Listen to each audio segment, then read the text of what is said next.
7 մետր մերձամարտի հոգեֆիզիկան։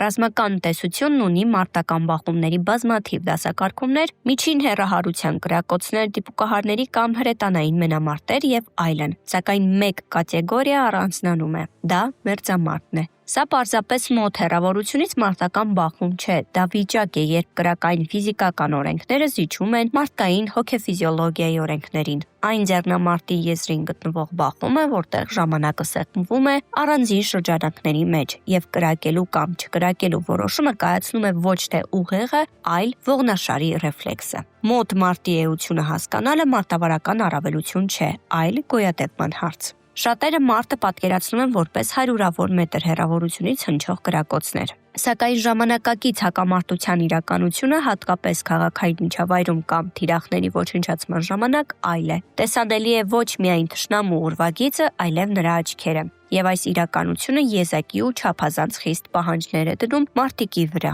7 մետր թիվն աբստրակցիա չէ, այլ ֆիզիոլոգիապես եւ մարտավարապես հիմնավորված արձագանքի սահման։ Այս հեռավորության վրա գնդակի թռիչքի ժամանակն աննշան է։ Ձեզ տեսնելով թշնամին կարող է կրակել, դաշույնով հարձակվել կամ ավելի արագ հարձակվել ձեզ վրա, քան դուք կարող եք արձագանքել։ Սա այն հեռավորությունն է, որտեղ կանխարգելիչ կրակոցը եւ մկանային հիշողությունն ավելի կարեւոր են, քան նշանառությունը։ Պերիֆերիկ տեսողության սահմանում թշնամին գտնվում է ձեր անմիջական ուշադրության գոտում։ Դուք չեք փնտրում թիրախը, դուք արդեն տեսնում եք այն ամբողջությամբ, ինչը ստեղծում է բացառիկ հոգեբանական ճնշում։ Այս հեռավորության դեպքում նույնիսկ ամենամիջակ հրաձիգը կարող է վստահ հարվածել թիրախի կրծքավանդակին առանց նշանառության, հիմնվելով միայն մկանային հիշողությանը։ Տարբեր իրավապահ մարմիններում անցկացված հետազոտությունները փաստել են մերձամարտը ծայրահեղ սթրեսային փորձառություն է յուրաքանչյուրի համար։ 100 մետր հեռավորության վրա հակառակորդը աբստրակտ թիրախ է, 7 մետր հեռավորության վրա նա կենդանի մարդ է, որի դեմքը, տարիքը եւ զգացմունքները հստակ տեսանելի են։ Ուղեղը բնազդաբար նրանց նույնականացնում է որպես անձ,